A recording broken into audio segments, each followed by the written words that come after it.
Welcome to my channel, where there are interesting and equally sensational stories. Listen to today's story. Life will let you get away with something for a while, but sooner or later, you will pay the price. Everything you do in life causes the effects that you experience. Today on Our Space, when you get the bill, be prepared to pay. Wife cheated on her ex for me. Now she's cheating on me, but the colleague got served with divorce. They say what goes around comes around, and it is so true. I'm seeing that happening in my life. My wife cheated on her boyfriend to be with me.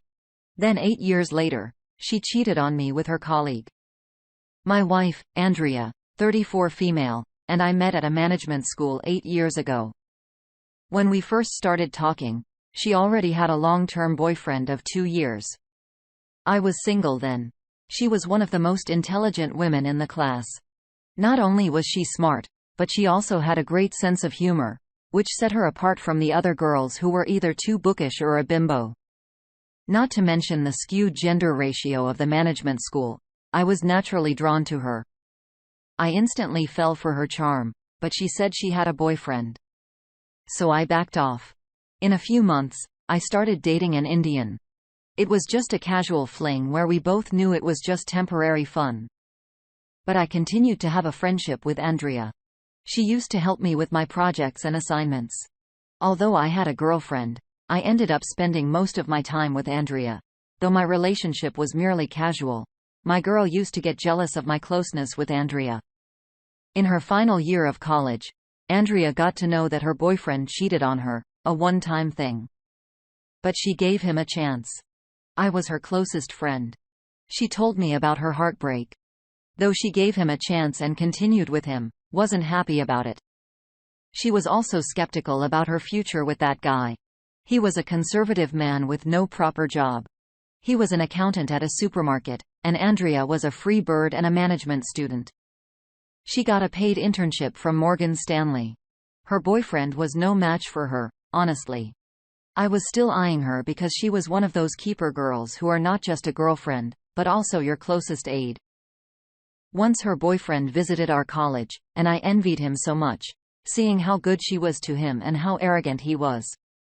He had nothing to be arrogant of while she had everything, yet she was so sweet. I have never admitted this in front of anyone, but the truth is I manipulated Andrea against her boyfriend. I told her how she deserved someone so better than him in class and status. Also, he cheated on her once, so she was already half convinced of breaking up with him. With all these going on, I barely gave time to my girlfriend. I was always seen with Andrea, and when things got complicated, I broke up with my girlfriend so that I could spend more time freely with Andrea. I had already fallen in love with her. I felt she too liked me, but was just not able to break up with her boyfriend. On my birthday, she came in my college dorm to surprise me. I grabbed that opportunity and made my move. That was the first time we had sex. I had been with many women before, but this was special to me. This continued for some time until she mustered the courage to break up with her boyfriend before she got exposed for cheating. That very year, I invited her home on Christmas to meet my parents. I was dang so sure and serious about her right from day one. But she didn't want to hop on to another relationship immediately. She took her time before committing to me. 4 years after college, I proposed to her for marriage, and we got married. That was the most beautiful day of my life. Fast forward to a month back, when I found some disturbing text messages in Andrea's phone. It was from her colleague. He was telling her how ravishing her body was. And whenever he saw her, he wanted to grab her. That was the only message in the chat, which meant she had deleted the previous messages. I didn't go beating around the bush and confronted it head-on. She also didn't act offensively and told the truth. One of her colleagues was flirting with her as she got distracted. She said she felt desirable after a very long time. After all these years with me, she felt she was no longer attractive, but suddenly, that colleague flirted with her, and she realized she could still turn on someone. I asked if she slept with him. She said yes, but it was just to feel good, and it meant nothing. I think I didn't mention we have a 2-year-old son. I asked her if she thought about her son, about her future, before slipping into his pants. She said the pregnancy had left her with postpartum depression for so long. She hooked up with that man to relax and feel good. I told her that I would be separating from her. She acted shocked because she wasn't doing it seriously. I told her it didn't matter how she had been doing it, but the moment she opened her legs for another man, it was over for me. I know I loved and adored that woman for so many years. I never loved anyone the way I loved her, but I cannot let her walk all over me. She held my hand and pleaded for one last chance. Moments ago, she wasn't even guilty, and now she was in all tears and remorseful. I know pregnancy is tough. And so is the postpartum stage, but it doesn't give you a license to cheat, right? I don't want to get into the divorce process with a 2-year-old toddler between us. I don't want him to suffer. He loves us both equally, and that poor soul would be devastated to be separated from any one of us. I'm currently laying out the separation plan. I was told her that our relationship would be just as parents to our kid, and our talks would be limited to the conversation around him, nothing else. I have moved out my stuff to the guest bedroom upstairs. We have virtually divided the house. She gets to take the front porch, living area, and our master bedroom, while I take the backyard, lawn, guest bedroom, and study room upstairs, and I'll access them through the back door while she uses the front door. We both would have access to our child's room and the kitchen space. I'm planning on separating the place with false walls and cardboard so that we don't interfere in each other's lives. She'd been crying and wailing all day, asking me to forgive her. She's saying that she didn't consider it to be cheating because she was not emotionally attached to the affair partner. She did it once just to feel the heat. It made a clear stand that we cannot be together. I'm in talks with my lawyer to make the separation formal so that it doesn't create a problem later. I'll make an update when the situation progresses. Cardboard walls, really? Just pull the plug. Why would you want to do that to yourself? Get into your own space. It would be far worse for your son to be navigating around a maze of false walls. Both of you have cheated in the past, so you both knew how this ends. Knew the kind of person she was before you married her. Update 1. Thanks for engaging in my post. I'm overwhelmed by the support and advice I got from this group. Some of you commented that my post sounded as if I still loved Andrea. The thing is, how can you unlove a person in a moment whom you've loved so hard for so many years? Of course, it is heartbreaking to know what she did to me, and probably I'll stop loving her in a while. But loving or unloving someone doesn't happen in a blink. There's no switch for it, right? Anyway, the last few weeks have been stressful after the confrontation. The first week, I saw Andrea, mostly inside of her bed, crying and moaning. On some days, her crying became so severe that my son used to get worried about it, and I had to calm him down. I discussed the separation clause with my lawyer. He made a few changes like sorting out the finances, closing the joint account, and splitting the common house bill, electricity, water, gas, etc. Since both of us were working, we divided expenses in half. My attorney also advised me to add one more clause regarding dating and divorce. In any case, one of us wants a divorce. Then how should we proceed with it? Or if any of us dates other people, what would be the terms around it? For both these points, I added that we both can get a divorce whenever any one of us wants. And we are also free to date anyone during this period. My lawyer got it runs through Andrea, and she agreed to all of it. She was still saying that all of these were not required and we could get back together. On my insistence, she signed the separation papers. As I planned, I wanted to split the house so that we wouldn't bump into each other that frequently. The day when the workmen arrived, she again started pleading with me not to go through this far. When she cries and pleads with me so hard, sometimes it becomes so hard not to get carried away. It was equally difficult for me to move on, and she was making it harder for me. Divorce would have been much easier than separation and living in the same house. My son is too small, and I don't want to ruin his childhood. Also, I cannot forgive Andrea and get back to normal life with her. I cannot see her in the same way ever again. She would always be a cheater for me. Once the house was ready, I went for a 2-week solar trip. I have offered to babysit our son in case Andrea wants to have a vacation because I understand that she too needs to get over it. Her condition has become miserable, and her face has turned pale. She barely smiles or goes out. She has been working from home and mostly from bed. I pity her, but she had got this on herself. The solo trip was refreshing to clear my head off the ongoing separation. I got a new perspective on a lot of things. My mind became calmer and forgiving. No. I don't think of reconciliation. After the trip, I sometimes have dinner with Andrea and my son. After all, we share the roof just for his well-being. We talk about his daycare, his future school, and so on. Sometimes it does become difficult just to have a transactional talk with her because she often breaks down in tears. She still hopes that one day, we will be back as husband and wife. I told her this was never to happen because I was looking forward to downloading some dating apps. It is difficult, and some would say it is not practical. But we were trying this out for our son. I'm insisting Andrea take some time off and travel because she really needs a break. Her health is deteriorating. I'm sure her mental health is also not great.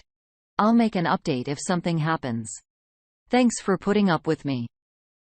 If you have any advice to make my life better, kindly do so. I'll connect with you guys on comments as usual. She wasn't as a cheater. Not sure how you could love someone who is dishonest from the start. If you're already so hell-bent on not getting back together and even considering dating, why stay in that house? What are you holding on to? Update 2. Andrew's mental and physical health keep deteriorating with time. Her physician recommended therapy for her. She started taking therapy until I involved her parents. She had not told anyone about the separation. She needed a support system, and I could not be the one. At this time, her family was the only one who could stand behind her. She feared embarrassment. I told her she could tell them that we had grown out of love instead of telling them the exact reason. I didn't intend to humiliate her. I know I'll be called a sim for protecting her. The thing is, not everyone wants to take revenge by humiliating the partners. I have read at least hundreds of stories on Reddit. And every other post talks about revenge and humiliation. It would be worth it for someone, but it doesn't work for me. She cheated on me, and I separated from that's my way of protecting my self-respect. Also, some people betted on the last post that I would take her back. I don't want to sound arrogant, but I'm not someone who puts my foot in my mouth. I know what I want and what I'm doing. Anyway, after a lot of contemplation, she finally told her parents about her separation, and they convinced her for therapy. She went for a few sessions, and then the therapist recommended a couple therapy because her single therapy wasn't helping. I agreed to have joint therapy because I too needed to vent out. Though I was calmly handling the situation at this while because I had curbed my emotions and it was not healthy for me long term. We have just been to 2 sessions. I can already see the different center. She has started going to the office regularly. In the second session, she confessed how she got indulged with her colleague. She cried her out and kept saying sorry to me. However, she was still asking for a reconciliation. I also expressed my grief and sadness about her cheating for the first time. We hugged and cried, but I also told her that we could never be a couple again. She has yet to accept the truth, but eventually, she would. Currently, she has gone for a truck with her mom and sister. I hope she comes back stronger. Meanwhile, I've taken care of our son. By the way, I've also started chatting with a few women over a dating site, and I think it's panned up from my conversation. And I'm yet to meet anyone in person.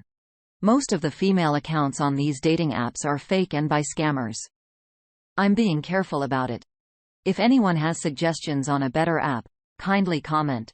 I don't know what the future holds for me, whether we will be divorced or we will continue to live like housemates. I don't know. I'm not rushing into things. I'm not even sure if I'm ready to date again. I need to get over Andrea first before dating other women. We'll make an update if anything develops. Thanks for your support. We'll engage in comments as usual. Update 3. Hi there. I know this time I took a long time to make an update. I guess a year passed. A lot has changed over this year. We have admitted our son to a play school, and he is doing quite well there. We are super proud of him. Andrew and I are still separated. But we live in the same house, and we don't get to see each other often. The house was separated long ago, but we used to bump into each other in the kitchen or our son's room. So divided the days in which we would use the kitchen. We also split the days in which we would put our son to sleep so that we could avoid seeing each other as much as possible. But sometimes, we do end up having breakfast or dinner together with our son, especially on weekends. It was important for us to draw this boundary. It helped us move on. The couple therapy we took also helped us accept the reality of our relationship. Andrea did come back fresh and strong after her tracking break. She didn't plead with me for reconciliation after that. I don't know if she had accepted the situation or if she still helped to get back together, but she never pleaded with me again. For me, eventually, I got better at my shortlisting game on the dating site. Thanks to those who suggested some really effective apps and helped me with the trick of finding genuine profiles. Through one of these sites, I met a woman. I'll call her Cairo. She is also a single mother of a 4-year-old son. Her husband divorced her to marry his secretary. She had to battle a long court trial to get child support because her husband fled to another city. We started off more as friends and connected over our common past. At first, she was reluctant to meet because she didn't have a good experience with other men who just wanted to have sex. I also never forced her for a meetup because I wasn't desperate either. But after talking for a while, she agreed to meet for a coffee. We liked spending time with each other. It was a good change for me after so many years. It mostly met at public places for lunch and dinner. A month back, she invited me to her house to meet her son. We got a little intimate for the first time. She also wanted to see my son, so I invited her to my house last week. She came with her son. I had told her everything about Andrea and my house setup. Her son and my son played together for a while when Andrea came and took our son away. Though Andrea wasn't rude, it was evident that she didn't like another woman in the house. Caro also noticed Andrea's displeasure and said Andrea still loved me and had not moved on. The next day, I was having breakfast alone. Andrea dropped in and said she doesn't like her son to be mingled with some random woman's child. I told her I was seeing Cairo and tears rolled up in her eyes. She asked how I could move on so fast and start dating other women. I reminded her of the separation clause that we are free to date others without any guilt tripping. Cairo coming to our house or me dating other women hasn't gone well with Andrea. I met with my lawyer yesterday and he suggested that if I want to live freely, mostly dating, I should move out. It is better to get a divorce in joint custody of the kid rather than living in the same house and lingering in the past life. He made a good point that in the last 1 year, our son has gotten used to seeing us on different days. So we would not face that big of a change with the divorce. Of course, it would take time for him to adjust to the fact that we don't live in the same house, but he is already used to seeing us separate. I told Andrea that I wanted to get a divorce, and she became miserable. She pleaded with me to stay in the house and not get a divorce. She also promised that she would not mind if I brought anyone to the house. She even said sorry about her behavior with Cairo. I told her it was not about that incident and that divorce is necessary for our future so that we are not stuck in our past. Promised all sorts of things and just wanted me to stay in the house. I'm planning to move out of the house without informing her, so it's easier for both of us. The only thing which is making this difficult is my son. I'm gonna miss him, but once the divorce is settled and we get joint custody, I'm sure it will be fine, and I'll be able to cover for this absence. I've also written an elaborate letter to Andrea about my decision to move out and file for divorce. I'm going to do that right after posting this. I'll provide the details of the divorce and my next update. I'm running short on time now. Do you think it was harder on you and your ex to move on because you were in the same house, Paige? It seems like it was giving false hope to something you apparently made your mind up about. Your lawyer's right. You both need to actually physically separate. All you did with building the walls in the house was manifest the emotional walls you had up after finding out your cheater cheated. Update 4. Sorry. I ran out of time last day. I had to move out before Andrea was home. I left the letter for her on the front porch. I also mentioned sending the divorce papers to her soon. I'm guessing she called me a few times after getting the letter, but I had set an automated reply for her call that I would not be able to talk to her. I went into a no-network zone after that. I went to Alaska for a month so that she could not find me at my workplace or anywhere. Meanwhile, my lawyer had sent the divorce papers to her after a few days, and she had even signed it. So our divorce was finalized uncontested. She agreed to the joint custody of our son. I gave her the house we lived in because I didn't want a lot of change for my son. I also agreed to provide my share of the child support, so that was it. After I was back from Alaska, I got a condo for myself and settled down. It took a while for me to set up the place, but now I think it looks much better. Going to meet my son next week after 3 months. I hope he is not too mad at me. I think Andrea has finally understood my perspective. And that's why she signed the divorce papers without any hassle. While I continue to be in touch with Cairo all these while, we are still not very sure of our future together. Actually, we're not rushing into things and taking baby steps. If we are destined together, we might end up living together, but I don't think I'm up for a marriage again.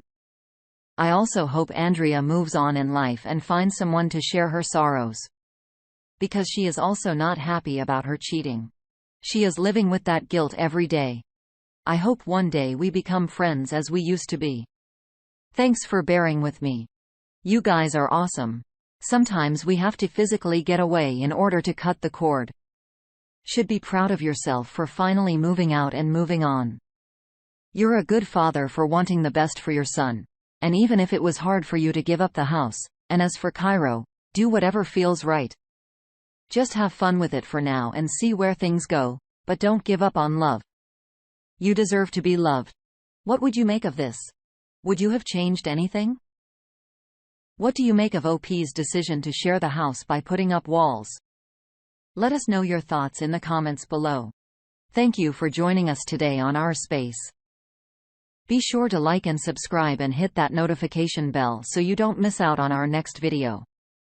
Tune in next time.